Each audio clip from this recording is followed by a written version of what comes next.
All right, I hope you guys are having a great day. And in today's video, I've decided to come up with what I believe is the perfect guide to get you started with Blender. My journey started about 2 to 3 years ago, and it's been a long ride. And to this day, I feel like I'm learning something new every single day. But my problem is that when I first started with Blender, all the beginner videos felt like they were being too dragged. They were long, repetitive, and I don't know, I just felt like it wasn't really guiding you towards the right place. So in this video, the plan is to get you started as soon and fast as possible. But to do that, of course, you will have to follow along with what I'm doing. And of course, after the video, you might be required to go ahead and practice on your own a little bit. Maybe give yourself a project to do, to work on, or challenge yourself to do something with what I just showed you. So yeah, that being said, let's jump right into the video.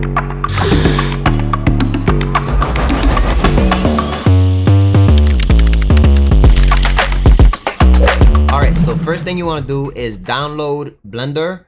Go to Google, Blender download it. It's free, it's easy and straightforward. So once you're in Blender and you open it up, you're gonna have a camera, you're gonna have a cube, and you're gonna have a light. These objects, you could delete them, move them, do whatever you want. We're gonna keep them right now just to show you how you could actually go ahead and navigate Blender, because you might be wondering why you're clicking and dragging and nothing is really happening. Well, the way you would navigate in Blender is if you scroll up or down, it'll zoom in and out.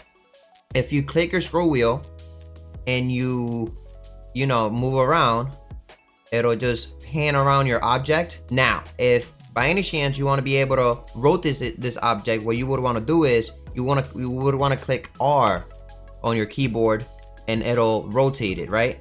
If you want to rotate it on a specific axis, which is the Y axis, the X axis, and the Z axis, which is the blue line right here, up and down.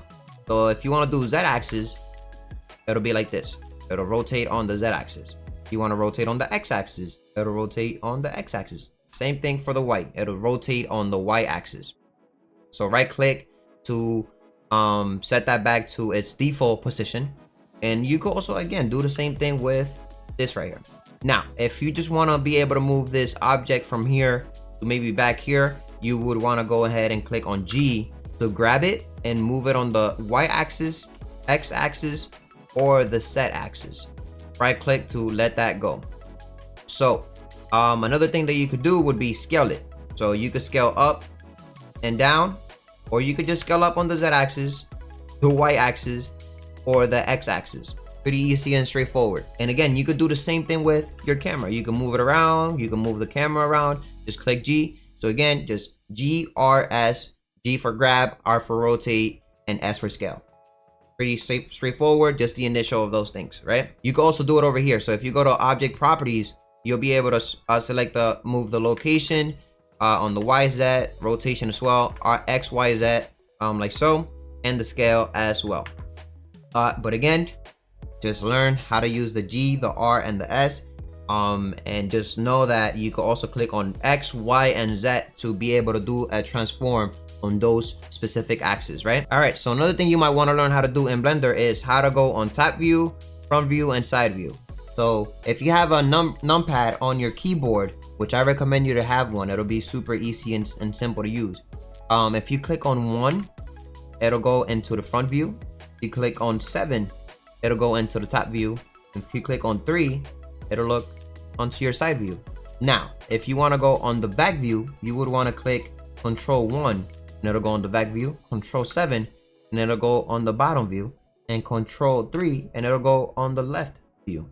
So it'll just do the opposite of it. So the second step would be learning how to add objects or any type of file, STL, FBX, OBJ. So what we're gonna do here in Blender, we're gonna go ahead and get rid of our defaults by clicking on all of them and click and delete on your keyboard, or you could also click X and delete, and it'll delete your defaults. So now what we want to do here is we want to go ahead and Shift A to add an object. Whether it's a mesh, you could go ahead and add a plane, you could add a cube, a sphere. You could also here Shift A and you'll find camera, you'll find a light.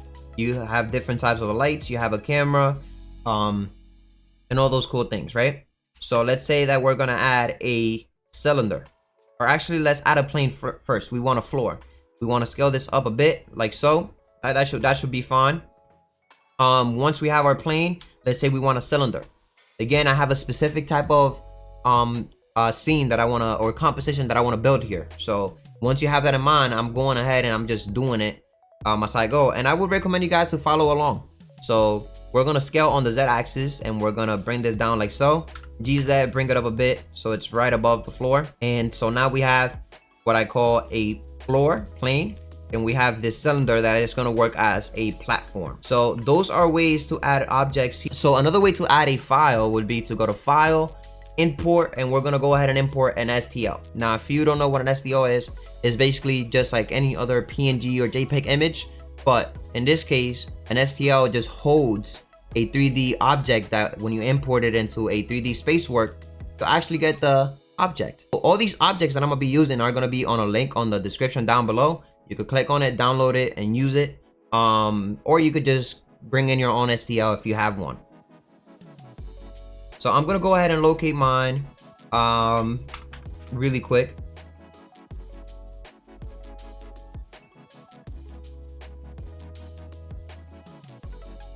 All right, so here I have my ring.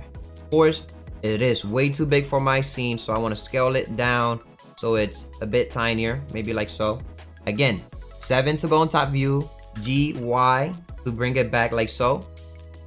Go into front view, number 1, to make sure that it's actually sitting on the floor, on the platform. GZ to bring it down a bit like so. And now we're gonna go into side view. Click on number 3 to go into side view. As you can see over here, this is not real at all. An object can't flotate like that, or be just flotating like that. So we're gonna X and we're gonna rotate it like so it's flat when you lay it on the platform. GZ to bring it down, and again we still need to do that a bit more. GZ, and I think this should work. So now that you have this, you pretty much have your composition as far as to objects. You got a ground, you got a floor, you got a platform and whatnot, right? All right, so now we're gonna add a camera and a light. So to do that, what you want to do is you want to Shift A and you want to add a area light. And as you can see, it's in there. It's on the it's in between all these shapes. So just G to grab, Z, bring it up like so, and we're gonna leave it there for now. We're also gonna go ahead and add a camera, and to do that, you want to Shift A again, Shift A, camera. At the camera, it's basically down here. If you want to position that in front of our ring so that we could get a nice composition, what you would want to do is pick 0 on your numpad, and you're gonna go into camera view. Click N to open this window or tab down here on the side. Click on view, check on camera to view, and you want to scroll down to zoom out like so. And now you could, again, just like you navigate on your viewport, if I click on my scroll wheel and I rotate it, I'll be able to get that front view nice like so, and just place the camera wherever you feel like it's gonna look right. So let's say right there. I think that should be pretty solid. All right, so now just so you know, the camera actually has properties, which if you go to camera properties over here, you'll be able to play with the focal length. You'll be able to play with its position, X and Y. And you also could add a depth of field, which over here, we're not going to be able to see it. We'll get back to that a bit later, right? Now, quick bonus here. If you want to go ahead and click on your camera and you go to object constraint properties, we're going to add one, track 2, and we're going to go ahead and track it to our main object, which is the ring. As you can see, when I move my camera, it doesn't matter what position we go to, it's going to be aiming or looking at our object that is selected over here. So we're going to go back to our front view by Control Z or Z to go back. And then also you could do the same thing to our light. It has properties over here, and you could basically increase or decrease the power. You could change the shape of it and the size. Now, of course, we're not going to do that because right now we can't really see what's going on with the light at all, and we're going to get to that a bit later. All right, so now what I would do is play around with the render properties. Now, render properties is basically if you go over here and you go to render properties, click on that. It's basically this camera icon over here. Let's go to our render viewport or the viewport shading. Basically, viewport shading is the final view, or more or less the final view of what your environment or your scene is going to look like, or composition, right? So Over here, as you can see, it looks like we have a light set up, right? We have a basic light set up. There's no materials assigned to any of these objects, not the floor, not the platform, not the ring. So on your render properties over here, you have Eevee and you have cycles. So Eevee, basically, it's more for a not real type of environment. So if you want to do something stylized, or it could look real but not fully real, this could also work, and it renders a whole lot faster. Now cycles, on the other hand, it's more real, but it does take more time. So if you're looking for realism, cycles is the way. If you don't care so much about realism, then Eevee should work, which it also depends on your component. So if you have a good computer, then cycles is gonna take a toll on your computer. Just know that. So for right now, we're gonna stick with Eevee, right? Now, before we move on, you wanna do a couple things. There's a couple things you wanna do. You wanna go to Edit, go to Preferences, and you wanna go to your system. In System over here, it's probably gonna be set to none. If this is your first time that you open up Blender, it's gonna be set to none, right? You wanna make sure you either open up the CUDA or the optics. I went with optics. And usually your graphics card won't be selected. So make sure you select on that, because what happens is when you go to your render properties and you go to cycles, you'll be able to go ahead and GPU compute instead of having your CPU selected. Because what that does is it'll have Blender render out your image or your composition with your graphics card instead of your CPU.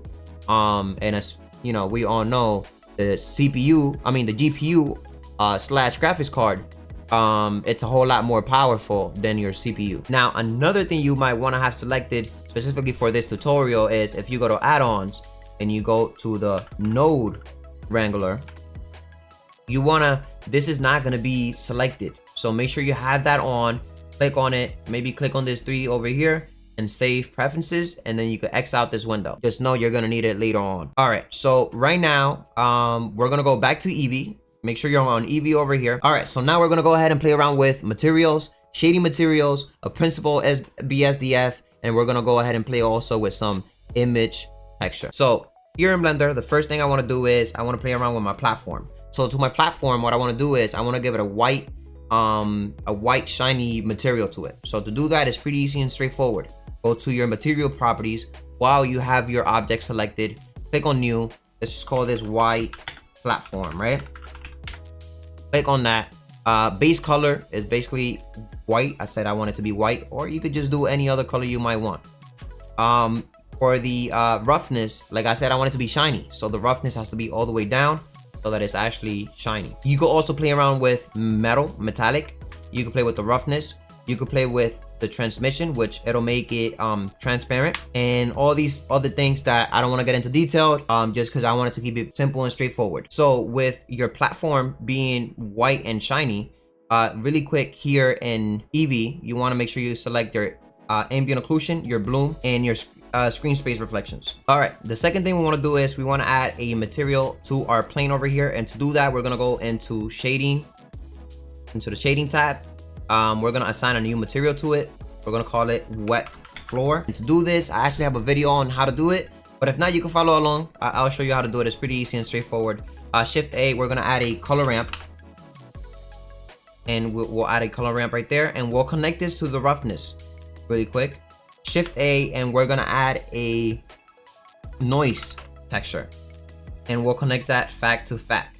So now again, I know this is getting a bit more into details, but don't get scared. It's just to show you the possible things that could be done.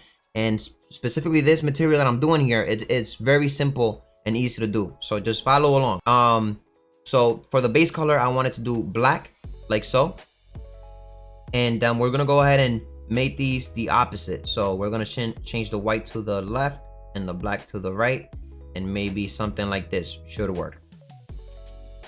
For the details, bring the details up slightly a bit, not too much. And for the roughness, we're gonna bring it down just a little bit, like so. All right, we're gonna go back to layout, and we have our wet floor going on. Again, super easy and straightforward, not too difficult, but now you know that that's a thing that could be used, the shading tab, to create materials. Now another way to add materials in Blender, which is actually one of the easiest ways to do it, it's just takes a bit of more toll into your render is to do an image texture, which is what we're gonna do for the ring. So while having our ring selected, we wanna go back into shading and we wanna click on new. And we're gonna call this, I don't know, maybe metal, right? Metal material.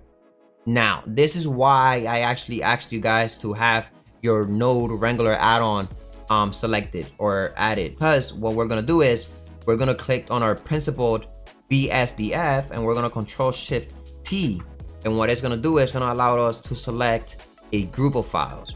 And so also these files will be on the link on my on the description below. So we're gonna go ahead and look for the materials. Again, just download it, it'll be on the description down below. All these four right here, 4K principal texture setup, click on that blue button, and as you can see, it set up the material for us. So we got our material right here selected and added to a ring, just like that. All right, so now that we have our materials selected and added, you want to go back to layout. We pretty much got our composition going, right? So really quick, some things I want to show you is the light. On the light, you can play with the properties like I was saying earlier. You can play with the strength of it. So let's say we want to do maybe 50. Actually I think that's too strong, maybe 25 should work. You can play around with its shape, so maybe a disc instead of a square. You can play around with the size as well.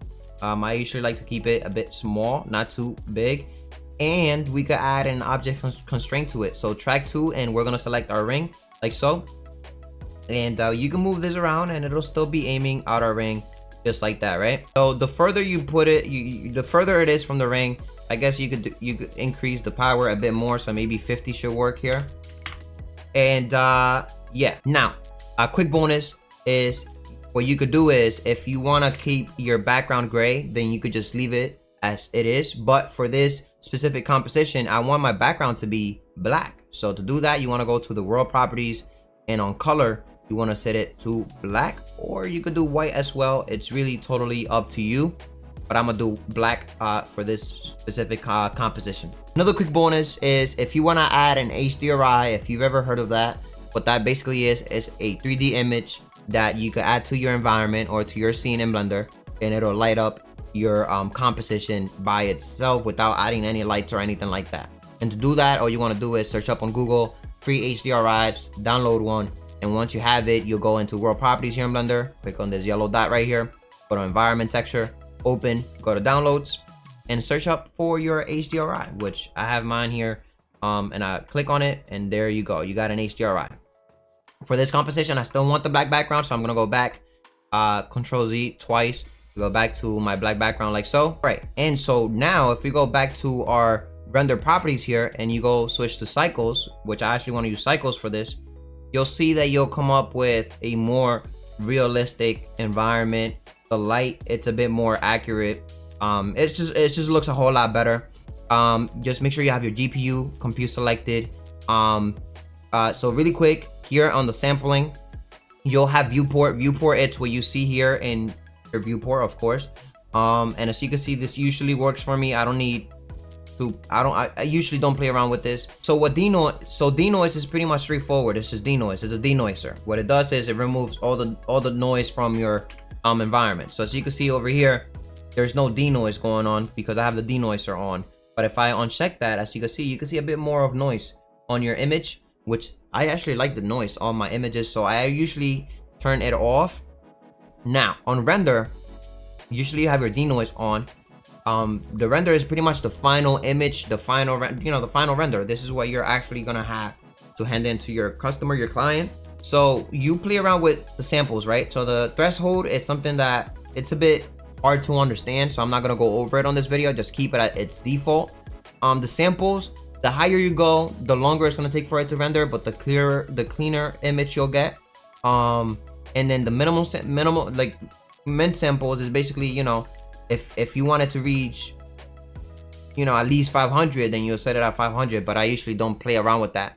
And then the time limit is basically if you are in a timestamp and you need that job to be done at a certain time and you want to time it. Let's say there's 250 frames down here. So each frame will take, let's say, 10 seconds, and then you divide that by 60, and you'll get your time. So it might be, I don't know, 40 minutes, an hour. you'll time it like that. So you could use that for that. But again, if you put a time on it, your image might not be as clean as possible. So I usually put this on whenever I just want to see more or less what the render is gonna look like at the end, and then I'll redo like a final render with no timestamp and a higher sample. Now, as you can see here, our cube over here is looking a bit weird. You can see these shapes over here, and to get rid of that, basically what I do is I'll click on my shape, right click, shade smooth, and it goes away. But now we got some weird lighting shading problem, and to get rid of that, what you would want to do is you'll click on your cube, go to object data properties, go to normals, and auto smooth, and it'll just smooth it just like that. Now, last but not least, I want to show you how to animate things really quick, easy, and simple. So to do this, we want to select on our ring right here. And if you look at over here, we got everything location set to 0, which is okay. But just to make sure, you want to Control A to apply location, actually rotation and scale. Once you have this, as you can see, for animations, you have a timeline down here. If you bring this up a bit like so, you want to make sure you go to number 1, frame number 1. It goes all the way to frame 250. Now, if you don't know what frames are, it's basically how long you want your animation to last. The more frames you have, the longer your animation is going to be. The less frames you have, the faster your animation is going to be, right? So when we have frame number 1, which you could just jump to endpoint, which is over here, right? Frame number 1. While having your object selected, if you go to object properties and you go to your rotation on the Z, as you can see, it'll rotate, right? But as you can see, it's doing some weird rotation. It's not rotating on the center of it. So to get rid of that is you want to go to your ring, you want to right click, set origin to geometry, and as you can see, this yellow dot moved to the center of our object. So now when you rotate it on the Z axis, it'll actually rotate on its center like so. So let's go ahead and set this back to 0. Let's go into camera view by clicking 0 on your numpad. And while on frame number 1, you want to toggle on animate property on the Z rotation, right? So go all the way to the endpoint, so all the way to frame 250, and over here you want to type in 360 degrees, which is basically just one full spin, and you want to toggle in or click on this animate property to add a keyframe. And now you'll have this simple, easy animation that literally took you no effort. So once you have this, another thing you could animate would be the camera. And to animate the camera, all you want to do is click on your camera, make sure you have your camera selected, go to frame number 1, and maybe let's say I want the camera to start from up here, somewhere up here, right? Zoom in a bit more. What I want to do is, this is another way to animate things here in Blender. You want to click I on your keyboard, and it's going to open up this insert keyframe menu, and you want to click on location and rotation. Go back to the end frame, which is 250, and you want to move your camera to where you want it to end, which I would say maybe somewhere around here works for me, right? Go ahead and click I to insert a keyframe menu. Oh, let's click on that again. Location, rotation, and if you go ahead now through your timeline, you'll have your camera animated as well. And yeah, pretty easy and straightforward to do.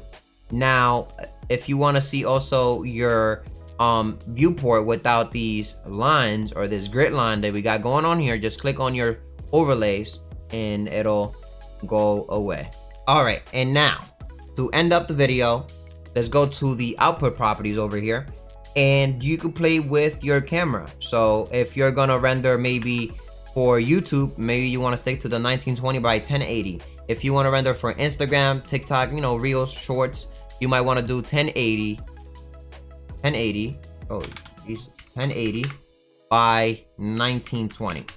But that's not the case here. I want to go back to 1920 by 1080. Another thing you can play around is the FPS frame rate. I usually keep it at 24. You could go to 60 if you would like. Output, basically you go and select on this folder. You'll select where you want to save it. So this is usually my hard drive. I'll save it there. Name it whatever you want to name it. Let's say tutorial. And then click on this blue button, accept it. And another thing is file format. So you could either do PNG, That's if you're gonna do image sequences. If you want a whole bunch of images, then you could take them into a editing software and pull them together to do a animation. Or if you want to do a video, which I usually do FMPEG video, I go to encoding, and I'll for the container, I go from Matroska to MPEG 4. And now, if you want to render a still image of maybe this right here, all you would want to do is go to render image, and it's gonna do exactly what it's gonna do, render image. And as you can see over here, we got the samples. It reached 4,000 samples, and it did it in 7 seconds. So pretty easy and straightforward. For you, it might be a bit faster, or it could also be a bit slower. It really all depends on the components you have in your computer. Now, once you click render, to save this image, you actually have to go to image, save as, and then for the file format, you could choose PNG or JPEG, and choose a location, name it, and save image. So we're gonna do that. Let's go PNG, location, ring, image, and then save it. And then I got my image saved. Now, if you want to go ahead and render this whole animation, what you would do is, like I said, make sure you have your FMPEG video selected, MPEG 4, and what you would do is just render animation, and it's gonna start rendering each image. Now, based on that one single image that we render, it takes about 7 seconds to render one of these images. So to render 250, it's gonna take 7 seconds times 250, and then whatever you get from there, you'll divide it by 60 seconds, which is a minute, and from there you'll more or less know how long this is gonna take for it to render. And the final render will be on your folder that you selected, and it'll be saved under the name that you also typed in on your output properties. And once your render finalizes, you should have an animation like this one.